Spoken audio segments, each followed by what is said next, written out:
Welcome to Warhammer 40k lore in the Bible, where I pull from Warhammer 40k lore to help explain biblical lore. And today, we're going to be going over Abaddon the Despoiler. But before we get into the video, take the wikis with a grain of salt, and I'm not a lore expert, and the guy who plays the Servitor in Rise of Space Marine Dude is finally getting some free time, so we're going to be doing an episode here pretty quickly. So, I do want to put that out there. Now, if you guys like what you see, please consider a like and subscription, as that what pushes the video out there. Alright, so the way my content works is we do the Warhammer 40k lore first, then we get into the biblical lore, and then we move back to Warhammer 40k lore at the end. And then also, I do want to say, I'm saving the Black Legion, or the Rise of the Black Legion, for another video down the road. So we're just going to be going to the Horus Heresy today. So I do want to get that out there as well. And I have done a video like this before, but I kind of want to bring it to all the new subscribers since then, because it was one of my first videos when I did Warhammer. So anyways, you guys don't care about that.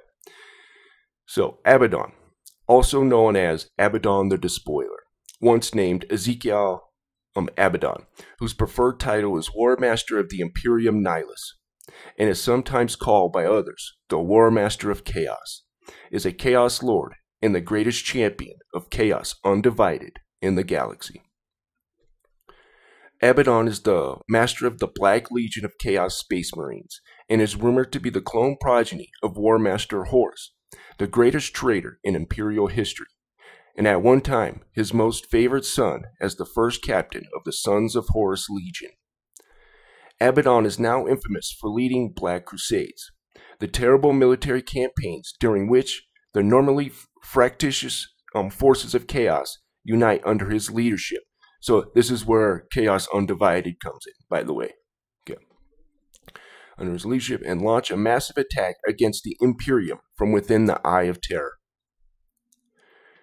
What few realized at the time was that these campaigns were part of an overall strategic plan called the Crimson Path, intended to lead the forces of chaos from the Eye of Terror all the way to Holy Terra itself, which reached its fruition in the final days of the 41st millennium. Abaddon intends to succeed where his predecessor Horus failed, breaking the Imperial Palace wide open and tearing the Emperor's rotting corpse from the Golden Throne. Over the millennia, each of his conquests and Black Crusades has gradually paved the way from the Eye of Terror towards the Sol system, despite the grand design often being obvious to the Imperium's defenders.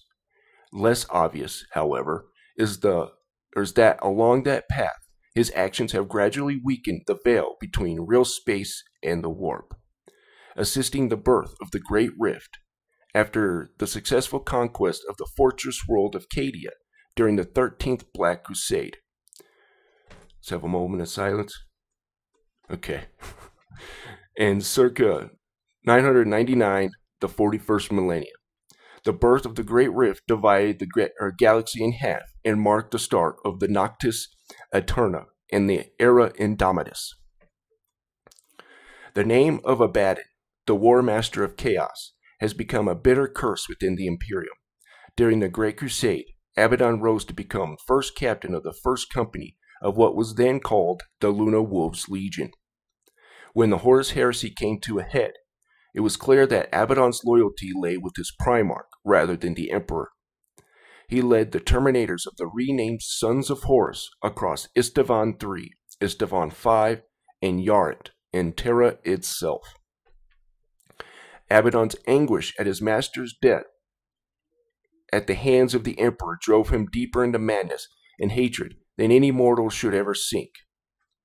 Before retreating, Abaddon took up the War Master Horus's body and fought his way out of the quickly deteriorating battle before the Imperial Palace. With their carnivorous prize, the Sons of Horus Legion fled before the Emperor's victorious armies. My goodness. When Abaddon returned, it was at the head of a diabolic horde ravaging star systems around the Eye of Terror. His heretic Astartes, now called the Black Legion, were at the forefront of an attack, destroying all in their path, During the First Black Crusade, Abaddon formed many bloody pacts with the Chaos Gods.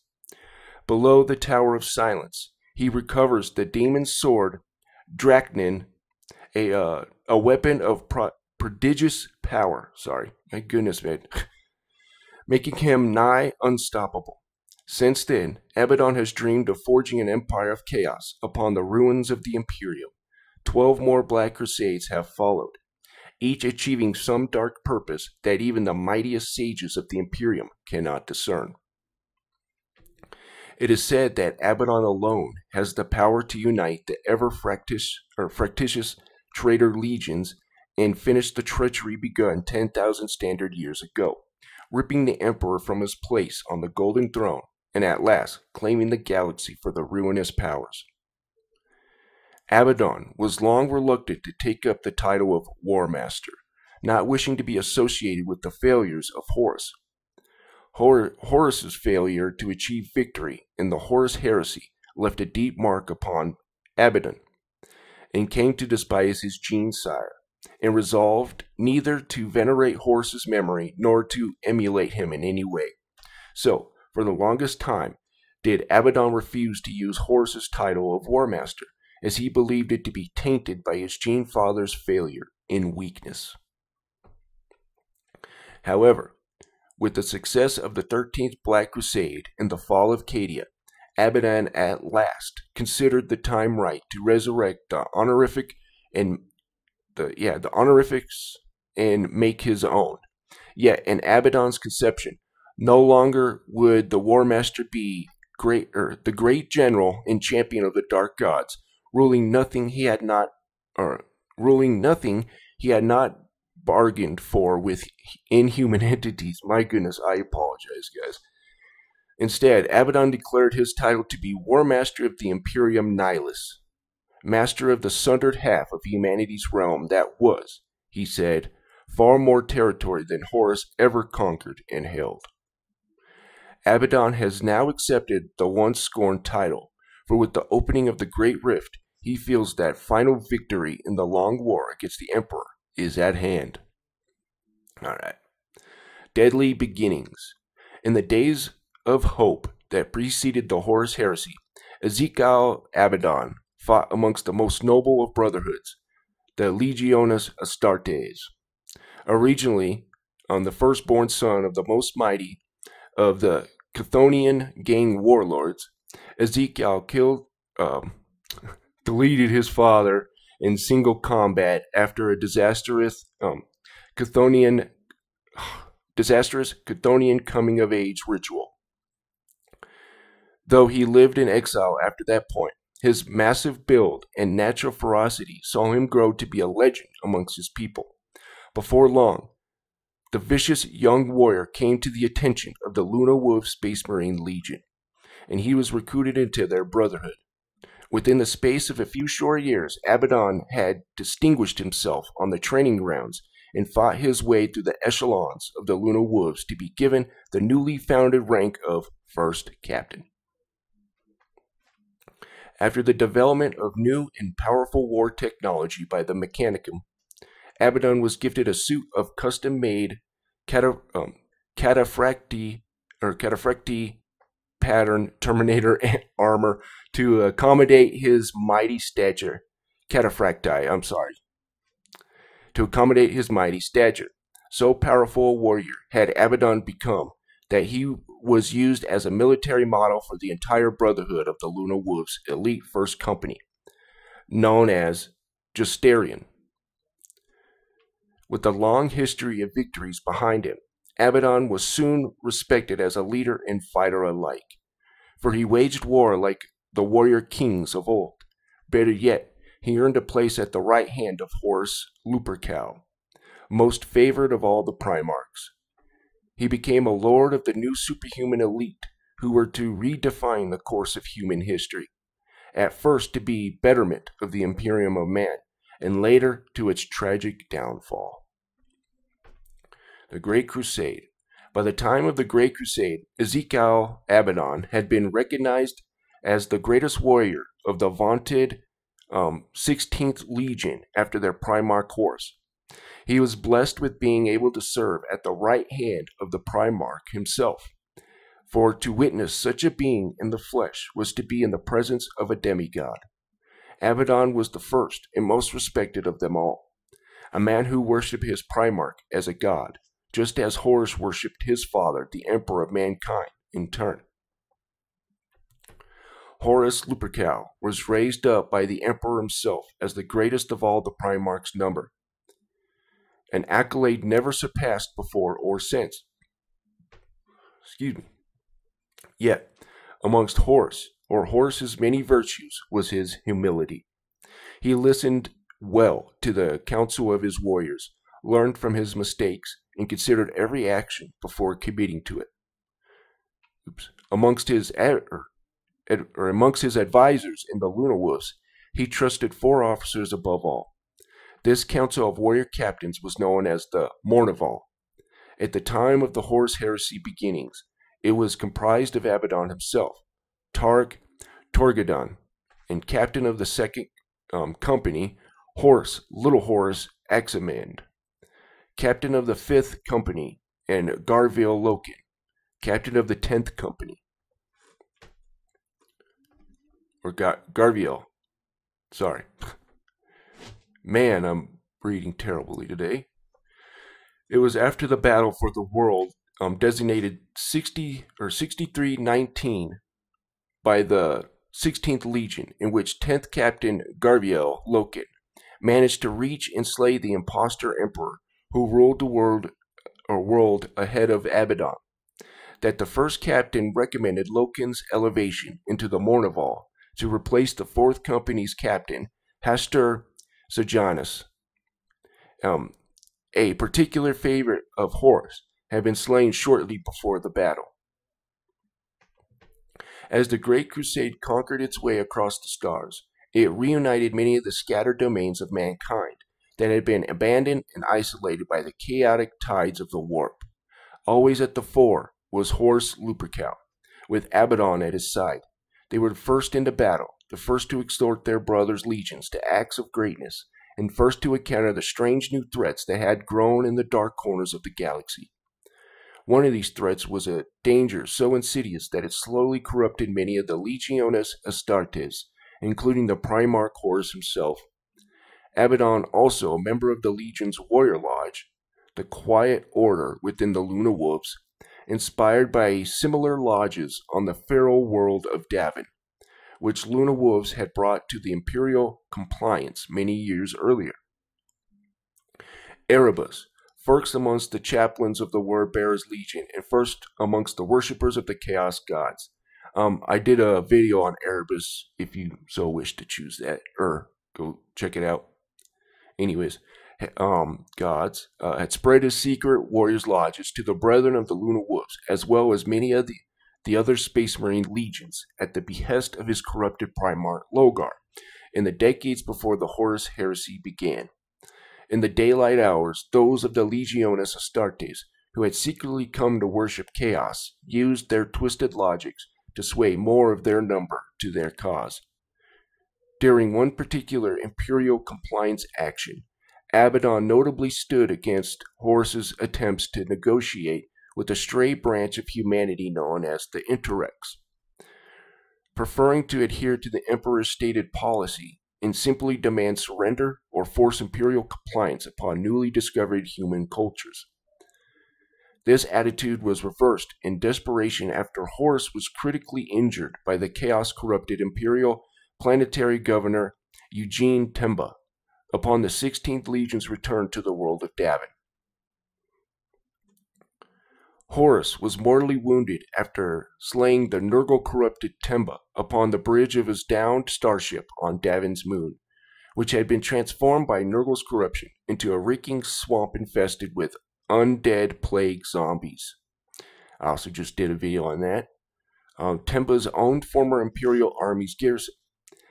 Temba had wielded a blade dedicated to Nurgle, known as the Kimbrak, and Anathema, Kimbrak Anathema, that had infected the Primarch with a toxin so virulent that even a Primarch's superhuman immune system and all the advanced technologies of his legion's apothecaries could not defeat it.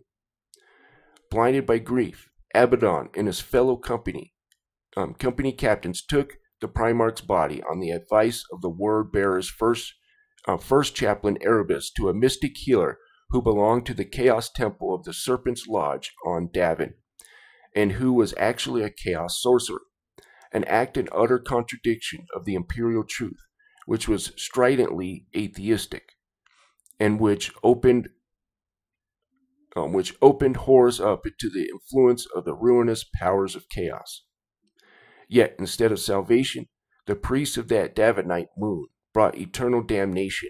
When Horus emerged, a change had been wrought in him, and a shadow lurked behind his eyes that would never leave. The seed of bitterness that had been planted in Horus's heart ultimately blossomed into a full-scale heresy that nearly tore the Imperium apart.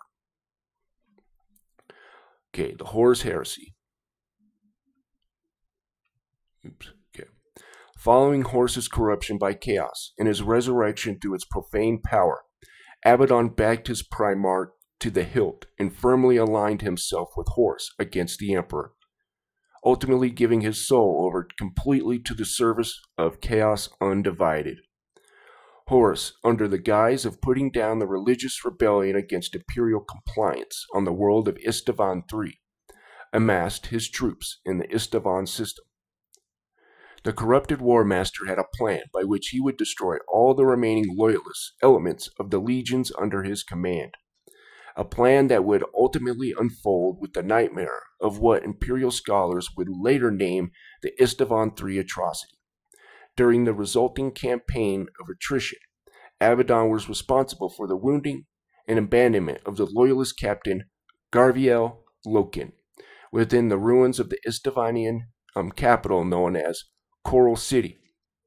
Although Loken survived the combat and witnessed the beginning of the orbital bombardment of the planet and the remaining loyalist Astartes on it by the traitor legions fleet on Horus's orders.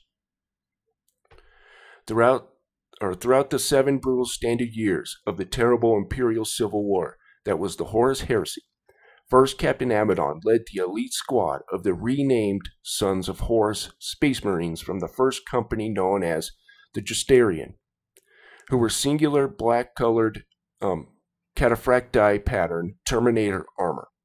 Abaddon led his elite unit during many of the most infamous actions by the forces of chaos during the Horus heresy, including the drop site massacre on Istavan V, the battle against the Loyalists on Yarant, as well as the climactic Battle of Terra. Yet the War Master fell at the last, as he dollied his once beloved Gene Father, the Emperor, upon the bridge of the Vengeful Spirit, Horus's flagship. The War Master was vanquished by a psychic blast. Abaddon and his most heavily armed warriors fought their way through the squad after squad of yellow-armored Imperial Fist Terminators to the command center of the starship, but they were too late. Running across iron decks that were slick with blood of demigods, Abaddon took up the lifeless body of his father with great tenderness. Racked with emotion, Abaddon detached the taloned claw that Horus had used to delete the Primarch Sanguinius from his Primarch's armor, and resolved to use it to one day throttle the Emperor himself. With this Gene Father dead, Abaddon abandoned the conquest of Terra and instead retreated with the Sons of Horus Legion and all their remaining assets. Legion slaves and starships, blazing a trail across the stars to the forbidden realm of the Eye of Terror. The traitor legions retreated in his wake, cursing the hour that had stolen their destiny. With this act, Abaddon passed from mortal space into legend. Alright, so we're going to move on to the biblical side here, and this will be in a future video down the road. Okay. Alright, so I've been talking about this Assyrian character, right? How he's, you got Satan, then you got the Assyrian. Well, I'm going to show you, he's the destroyer, and we're going to see more about this character. So, Isaiah 10:5. O Assyrian, the rod of mine anger, and the staff in their hand is my indignation. I will send him against a hypocritical nation, and against the people of my wrath will I give him a charge. So he's taking up these, he's in charge of the people that are against God, basically, to take the spoil.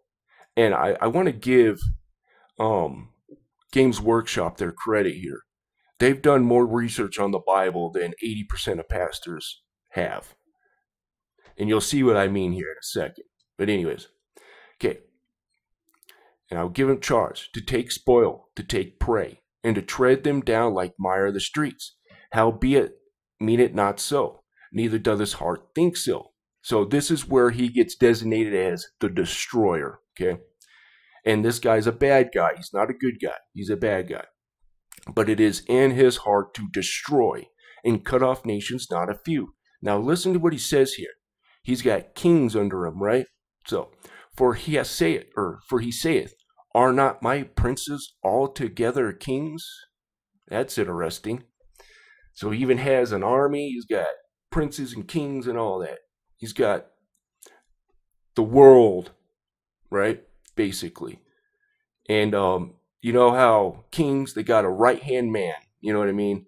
And they go out and they do the work for the king, basically. That's pretty much who the Assyrian is. For Satan, I should say. Okay. So this is Jeremiah 48:8. And the spoiler shall come upon every city. This is the destroyer here. And so let's look at what spoiler means. This is Shaddad. To be burly, to be powerful, to be impregnable, to ravage, and to, ready, destroyer, oppress, robber, and spoil. Okay. Keep the spoil in mind here, right? Because as we know, Abaddon, the Despoiler. So, no city shall escape. The valley also shall perish, and the plain shall be destroyed, as the Lord has spoken. Give wings unto Moab, that it may flee and get away. For the cities thereof shall be desolate, without any to dwell therein. Cursed be that doeth the work of cursed be he that doeth the work of the Lord deceitfully, and cursed be he that keepeth back his sword from blood. Okay. Now we're going to learn a little bit who this character is, right? So, the destroyer. We see he shows up in Exodus here. So, Exodus 12:23. Okay. For the Lord will pass through to smite the Egyptians. And when he seeth the blood upon the lintel and on the two side posts, the Lord will pass over the door. Pay attention to this part. So he's passing over the door and giving you a hedge of protection, right? You could think of it as like this iron halo over you, right? And will not suffer the destroyer to come into your houses to smite you. So you put the blood on the lintel, right? And it gives you this hedge of protection, is what it's talking about here. And we're going to see he's connected to Egypt. This is very interesting here because, of course, Lucifer is Hillel ben Shahar, which means son of the god of the dawn. So Shahar is a Canaanite god of the dawn. And we see Ra, he's the sun god, right? And who's his son? Osiris. But anyways. And it came to pass in the 11th year, in the 3rd month, in the first day of the month, that the word of the Lord came unto me, saying, pay attention to that part right there. There's somebody called the Word, but anyways, I digress. Son of man, speak unto Pharaoh, king of Egypt, and to his multitude. Whom art thou like in greatness? So it's like, okay, so it's just a Pharaoh, right? Wrong. Behold, the Assyrian, there he is, called the Pharaoh, king of Egypt. The Assyrian was a cedar in Lebanon with fair branches, and with a shadowing shroud, and of a high stature. And his top was among the thick boughs. The waters made him great. The deep set him up on high with her rivers running about his plants. So, I'm going to show you who this character is too. I know it has nothing to do with the destroyer, but I want to show you this. This is basically Tiamat Hela, Gaia, they're all the same.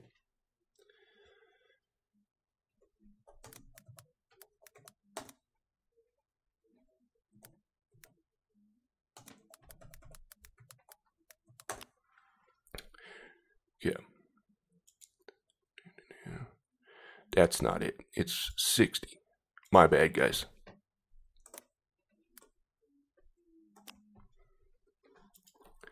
Okay. Now we're going to see here Leviathan and Behemoth.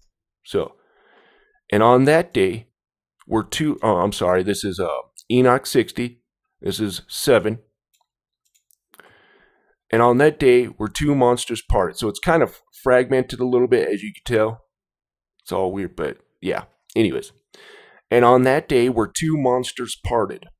A female monster named Leviathan, ready to dwell in the abysses of the ocean over the fountains of the waters.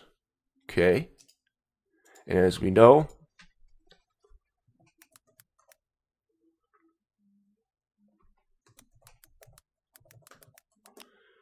probably didn't spell that right, but that's all right. No. Okay. What's going on here?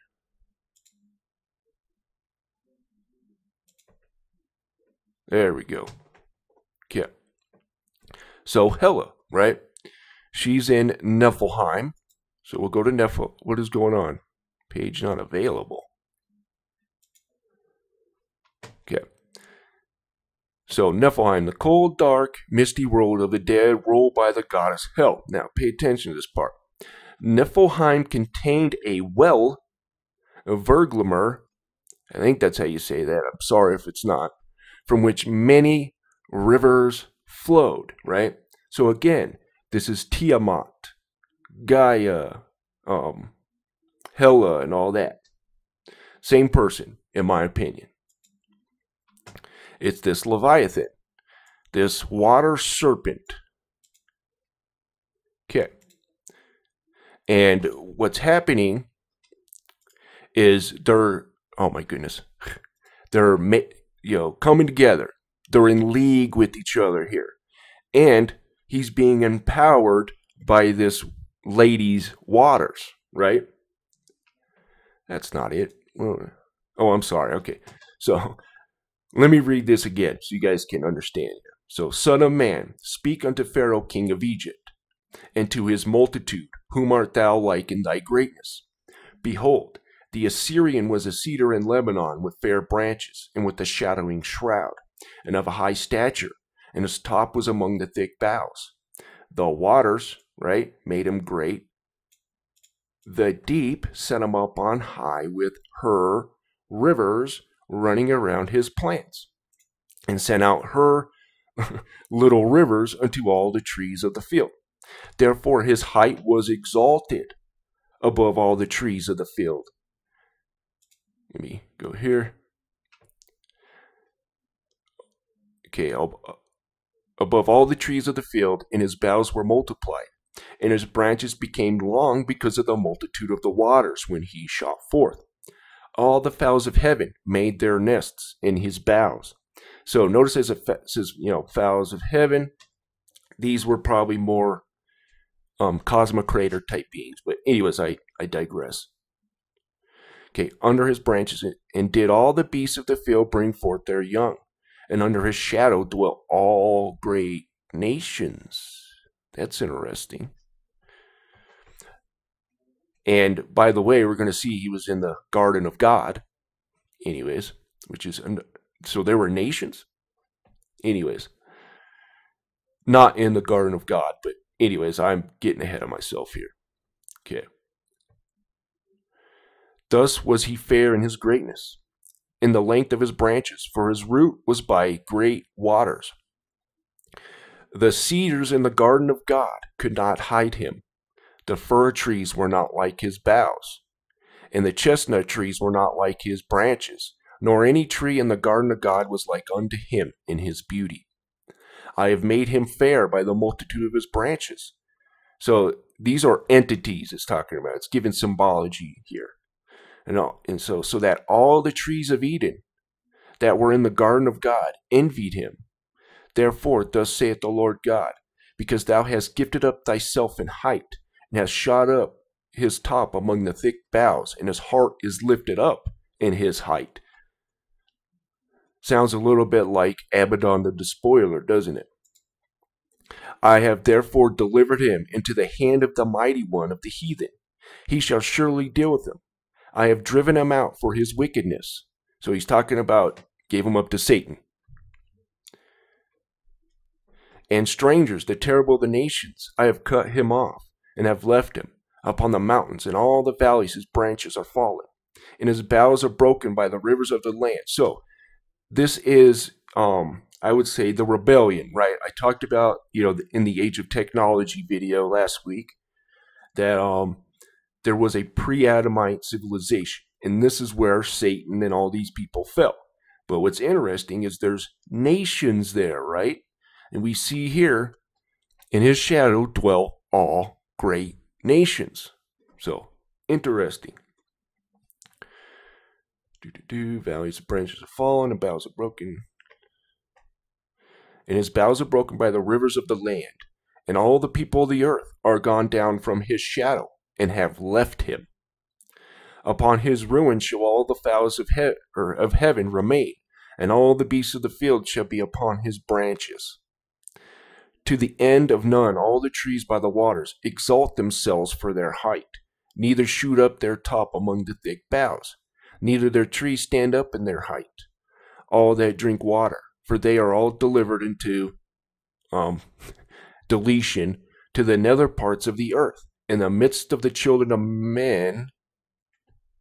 This is where it really gets interesting. With them that go down into the pit.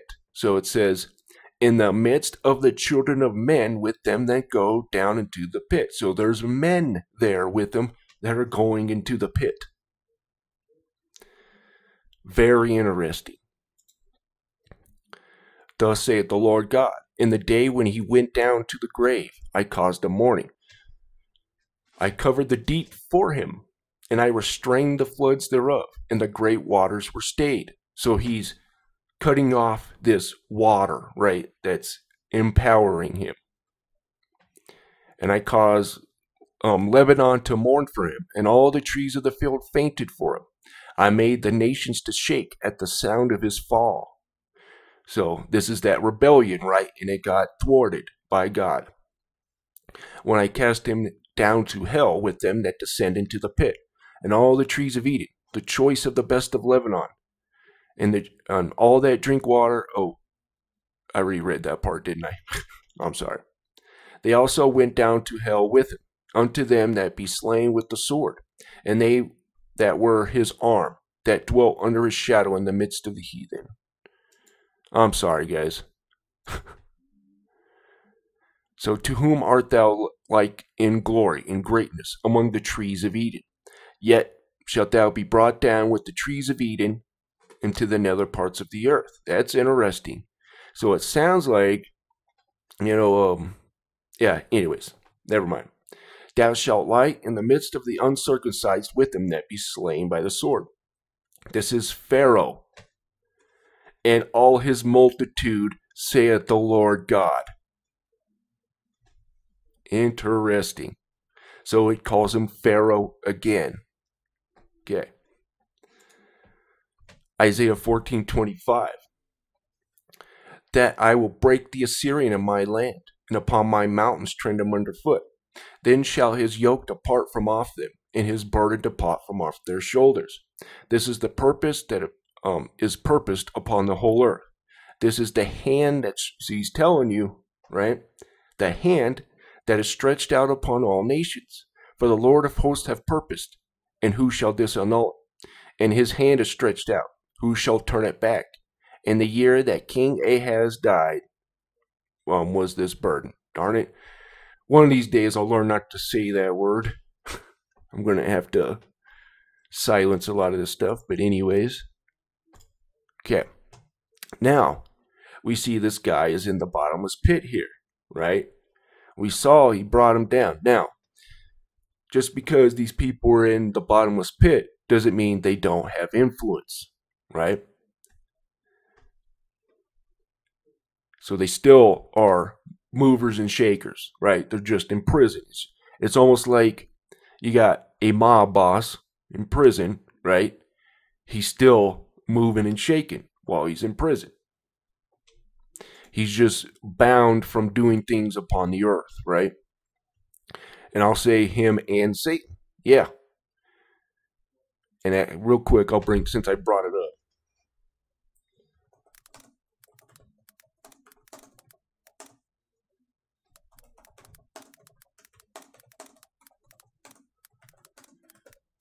So here's from the words of Jesus, by the way.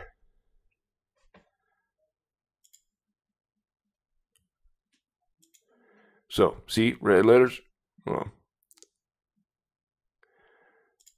Okay. Now is the judgment of this world. Ready? Who's the prince of this world? Satan, right?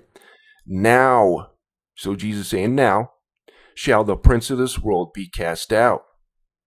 And if I be lifted from the earth, and here's another one.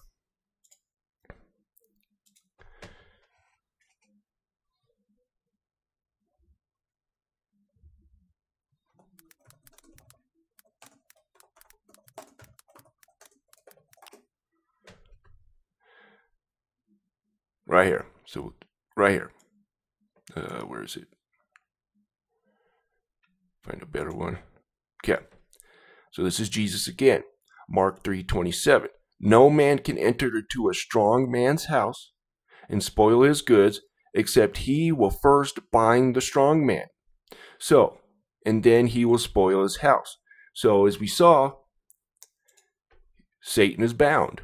Now, he still has influence, but we're not getting his best shot right now. And ever since these two guys, Satan and the Destroyer here, since they were put in prison, we haven't seen very much of this kind of stuff since then, right? So it's very interesting. Because we're going to see him here, hold on, in Revelation. During the end times, he comes back up, right? Okay, so Revelation 9:11. So I use this for the Hive Tyrant, right? But this is the Assyrian. And they had a king over them, which is the angel of the bottomless pit. That's the prison house, okay? Whose name in Hebrew tongue is Abaddon, but in Greek tongue his name is Apollyon. So check this out. Abaddon, a destroying angel, or the destroyer. Abaddon. Or Apollo. Let's go with Apollo here.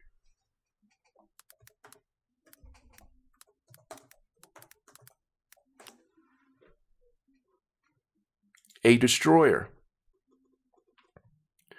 Apollyon, the destroying one. And the angel of the abyss. There you go. So in Hebrew, he's called Abaddon. And you can say the destroyer or the despoiler. Because you'll see here, where is it? No.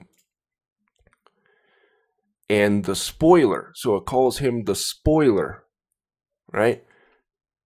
But it means, to burly, to be powerful, to be impregnable, to ravage, destroyer, oppressor, or oppress, robber.